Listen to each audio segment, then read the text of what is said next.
Imagine a congressional hearing that's supposed to decide a narrow policy question, a bill about eligibility rules in women's sports.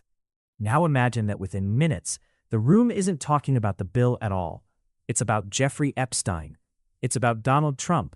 It's about Stacey Plaskett. Names, accusations, photos waved around. And the actual legislation? Almost forgotten. That contrast is the story here. What should have been a policy debate turned into a public argument over who knew Epstein, and it exposed something bigger than party politics: how Congress often substitutes spectacle for accountability. And made the accusation that there is this whole slew of powerful men who have been covering for Jeffrey Epstein and their abusers. Well, you want to know who actually ran cover for Epstein? Who actually covered for the abuser? Do you want to know who actually protected Jeffrey Epstein? Well, her name is Stacey Plaskett, and she is a Democrat representative from the Virgin Islands. So if you want to go in and look at the Epstein files, why don't you go ahead and do a word search for Stacey Plaskett, representative from the Virgin Islands, the woman who was Jeffrey Epstein's fixer. So if you want to talk about powerful men covering for Epstein, I think Stacey Plaskett has something as well to answer for being Jeffrey Epstein's fixer. So I would start on that side of the aisle to determine what kind of work she was doing for Mr. Epstein, because we know that she was his fixer, and her name is in the Epstein files repeatedly.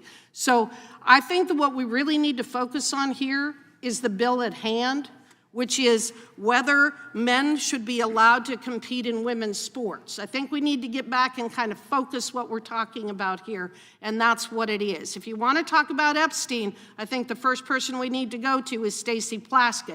If you want to talk about the issue at hand, let's focus on this. With that, I yield back. Gentlelady yields back. Further discussion. Mr. Raskin. Thank you very much, Mr. Chairman. And I rise in support of the gentlelady's amendment. Let me just respond immediately to what we just heard.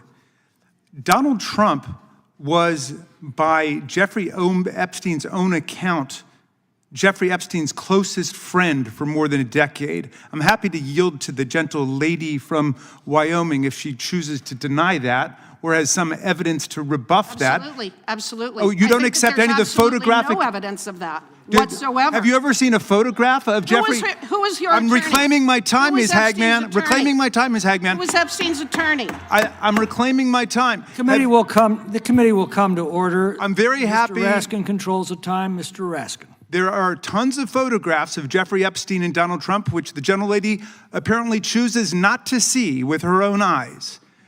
There's lots of video. What's the last date of There's lots of video evidence of it. They were best friends for more than a decade. Okay?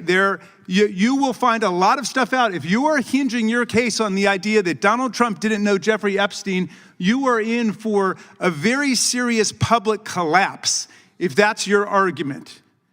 As this comes forward, that wasn't my you argument. Cannot compare. My argument is about Stacey Plaskett. Excuse me, I'd like my time restored, okay? The committee will be in order. Mr. Raskin controls the time, and he has not yielded.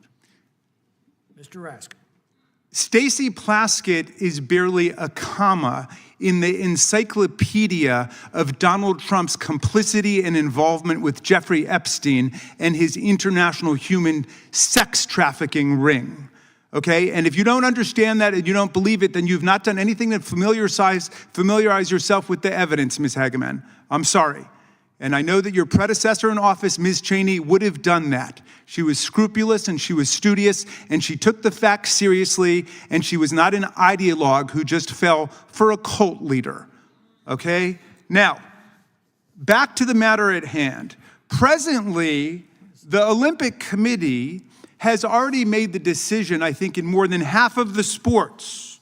So it's already decided, for example, that with respect to boxing, with respect to rugby, with respect to swimming, with respect to tennis, and with respect to volleyball, as I understand it, that all of these are limited to the sex assigned at birth. That's already been decided.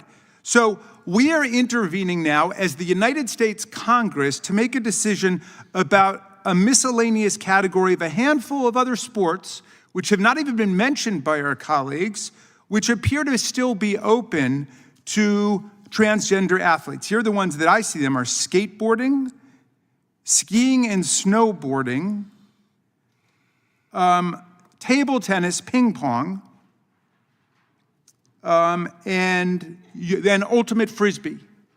Now, perhaps someone over there can explain why, when American citizens are being shot in the face by federal agents and the entire heartland of the country is in an uproar because of Donald Trump's private paramilitary army that nobody on the other side seems to want to talk about, we should be talking about whether or not transgender girls or women should be able to participate in ultimate frisbee competitions.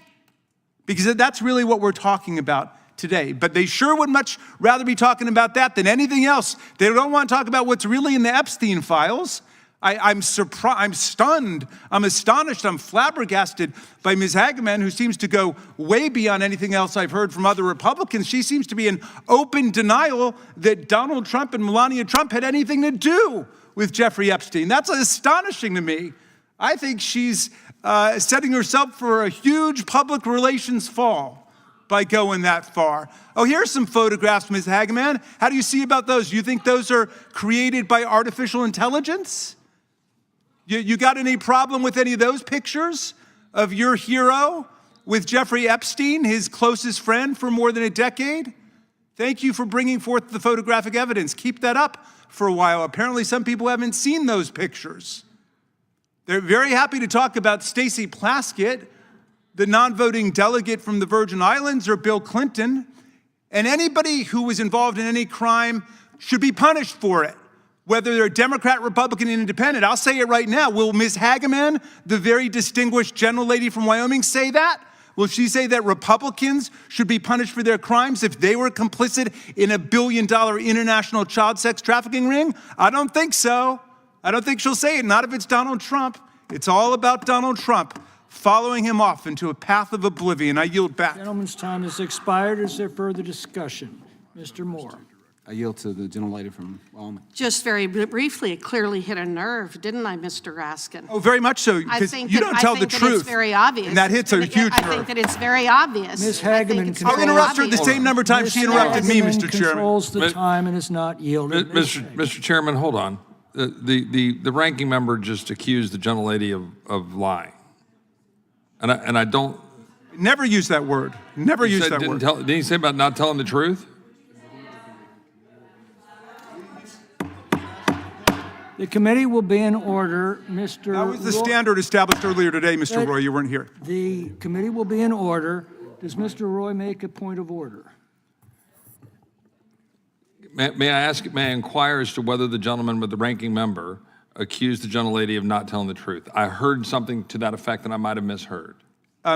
If the gentlelady was denying that Donald Trump knew Jeffrey Epstein, that would not be a truth that I could endorse in the world of objective reality. This is my time. I never made that claim. I'll yield back for now, Mr. Chairman. Everybody calm down here, okay?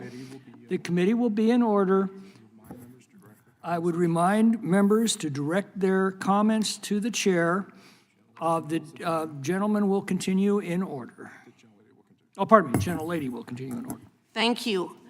The point of this is that nobody has made that claim, yet in order to try to deflect attention from the fact that Stacey Plaskett was Jeffrey Epstein's fixer, the ranking member has become hysterical over the fact that there are published photographs of Donald Trump with Jeffrey Epstein. Nobody on this side has ever claimed otherwise or that they did not know each other. They absolutely did. But Donald Trump was not the attorney or the fixer for Jeffrey Epstein. Stacey Plaskett was. So the point that I am making is when you have accusations being made by the other side about powerful men covering up for Jeffrey Epstein, I think the very first person you need to look to is Stacey Plaskett, a powerful woman via New York and the Virgin Islands. That was the point. That doesn't have anything to do with Donald Trump. That has to do with whether Stacey Plaskett is associated with Jeffrey Epstein, and she clearly is, as is shown by the records. So if you are concerned about powerful people covering up for Jeffrey Epstein, perhaps you need to visit with Stacey Plaskett first. That was the point, Mr. Raskin, and I don't think there's anything further to say. I yield back. I yield back, Mr. Chairman. Gentleman yields back. This moment wasn't memorable because it was heated. It was memorable because it showed how quickly Congress can drift from governing to scoring points. Names change, parties change, but the pattern stays the same. When oversight turns into spectacle, the public loses focus, and the problems stay exactly where they were. And the actual legislation? Almost forgotten. That contrast is the story here. What should have been a policy debate turned into a public argument over who knew Epstein, and it exposed something bigger than party politics: how Congress often substitutes spectacle for accountability.